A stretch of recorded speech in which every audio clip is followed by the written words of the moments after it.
جہاں تک بات دانت کے تعلق سے ہے کہ قربانی کے جانوروں میں دانت دیکھے جاتے ہیں کہ دانت نکلا یا نہیں نکلا، تو دراصل دانت کا نکلنا یہ شرط نہیں ہے، دانت عمر کی علامت ہے۔ یعنی چونکہ بکرے میں 1 سال کا ہونا ضروری ہے، اور بکرے میں جب دانت نکل آتے ہیں تو وہ 1 سال کے بعد ہی نکلتا ہے۔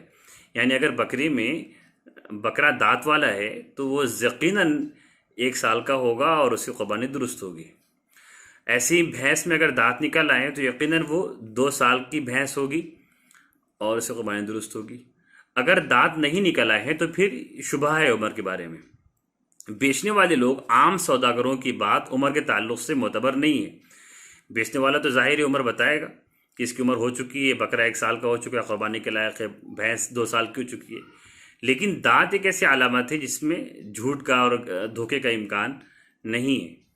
لیکن اگر آپ کو یہ یقین ہو کہ اس کی عمر 1 سال ہو چکی ہے یا 2 سال ہو چکی ہے، عمر کو آپ خود جانتے ہیں یا معتبر ذریعوں سے آپ کو یقین کے ساتھ اس کی عمر معلوم ہے، تو پھر اس کے بعد دانت کا اعتبار نہیں ہوگا۔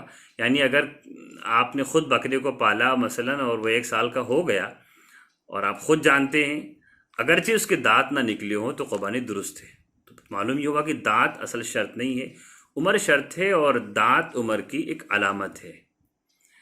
قربانی کے جانور میں عیب نہیں ہونا چاہیے، پیدائشی عیب بھی نہ ہو، بعد میں پیدا ہوا عیب بھی نہ ہو۔ عیب سے مراد کیا ہے؟ یہ ایک بہت تفصیلی، بہت مفصل، بہت ڈیٹیل میں یہ مسئلہ سمجھانے کے لائق ہے۔ مختصر آپ یہ سمجھیں کہ ہر ایسا عیب جس سے جانور کا جو نفع ہے، چرنا، گوشت دینا،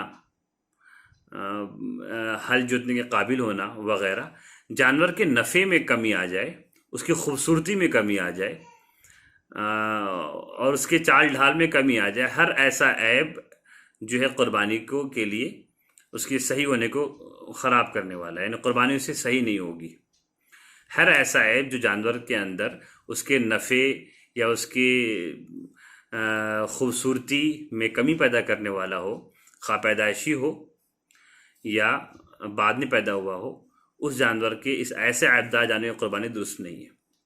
لیکن یہ بہت ڈیٹیل میں ہے، آپ موٹی موٹی عیب سمجھ لیجئے۔ اگر بکرا بہرا ہے، اندھا ہے، تو قربانی درست نہیں ہے۔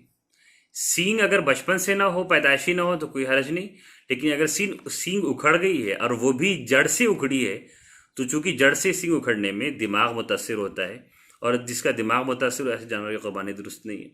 لنگڑا ایسا ہو، پیدائشی یا بعد میں لنگڑا پن آ گیا کہ چلنا اس کے لیے دشوار ہو، یا جس پیر سے لنگڑا ہو چل تو لیتا ہو لیکن اس پیر سے چلنے میں سہارا نہیں لے رہا ہو، تو ایسے جانور کی قربانی درست نہیں ہے۔ کان کٹا ہوا ہے، ایک یا دونوں، پوچھ پوری کٹی ہو، تو ایسے جانور بھی عیبدار کہلاتے ہیں۔ کوئی اور اس کے علاوہ مسئلہ عیب کے تعلق سے ہو تو آپ کمنٹ میں پوچھ سکتے ہیں، دعوی افتاؤں سے، مفتی صاحب لوگوں سے پوچھ سکتے ہیں، اور اس ویڈیو کی کمنٹ باکس میں بھی پوچھ سکتے ہیں۔ تیسرا مسئلہ ہے کہ قربانی کرنا کیسے ہے۔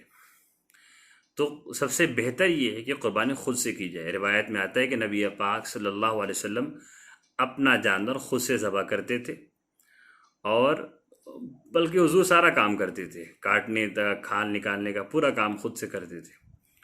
ہم سب کو حضور پاک صلی اللہ علیہ وسلم کے طریقے پر چلنا چاہیے، وہ ہمارے آئیڈیل ہیں، ان کے ہر ایک چیز کو کاپی کرنا چاہیے۔ اسلام یہ سکھاتا ہے کہ ہر عمل خوبی کے ساتھ ہو۔ حضور نے فرمایا کہ مومن کو چاہیے کہ ہر عمل کو بہترین انداز سے، بہترین طریقے سے کرے، حتیٰ کہ اگر ذبح کرے تو ذبح بھی اچھے سے کرے، یعنی چاقو تیز رکھے، کہ ذبح کرنے میں بھی اگر چاقو کند ہے تو جانور کو تکلیف ہوگی۔ جانور کو تکلیف دینا مقصود نہیں ہے، بلکہ مقصد ہے کہ جانور کو قربان کر کے ایک محبوب چیز، ایک مال قیمتی چیز جس جانور کو پالا ہوا ہے یا اس کو خریدا ہے، کم از کم ایک چھوٹی سی قربانی جو اس کے اپنے دل کی ہو رہی ہے وہ مقصود ہے۔ تو جانور کو تکلیف دینا مقصود نہیں ہے۔ اسلام نے یہاں تک لحاظ کیا ہے کہ ذبح کرنے میں بھی تکلیف نہیں دینی ہے، چاقو تیز ہو اور فوراً اس کے رگیں کاٹ دی جائیں اور تاکہ جان نکل جائے۔ تو ذبح کرنے میں بہتر ہے کہ خود سے کرے، ورنہ پھر کسی دوسرے سے کرائے جو ذبح اچھے سے کر سکتے ہوں۔ یہ بات خاص طور سے یاد رکھیں کہ ذبح کرنے میں جب تک اس کی جان نہ نکل جائے، اس کے رگ پر چاقو چلانے والے خواہ ایک لوگ ہوں یا دو لوگ، کیونکہ عام طور پر ایسا بھی ہوتا ہے کہ جن صاحب نے ذبح کیا انہوں نے آدھا کیا، پھر فوراً قصاب لے کر ذبح کرتا ہے، باقی پورا کام کرتا ہے۔ تو جن جن لوگوں نے بھی ذبح کیا، خواہ ایک یا دو یا تین لوگوں نے، سب کو بسم اللہ، اللہ اکبر پڑھنا ضروری ہے، اللہ کا نام لینا، بسم اللہ خاصوں سے پڑھنا ضروری ہے۔ اللہ کا نام لیے بغیر اگر کسی نے ذبح کر دیا، یا کئی لوگوں نے ذبح کیا اور ان میں سے کسی ایک نے بھی اللہ کا نام نہیں لیا، لاپرواہی سے، جان بوجھ کر کے لاپرواہی سے نہیں لیا، تو ذبح نہیں ہوگا، وہ جانور کھانا ہی حرام ہوگا، قربانی تو دور کی بات ہے۔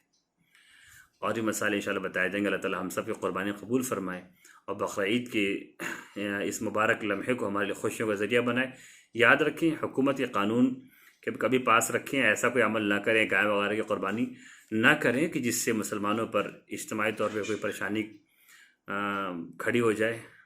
السلام علیکم ورحمۃ اللہ وبرکاتہ۔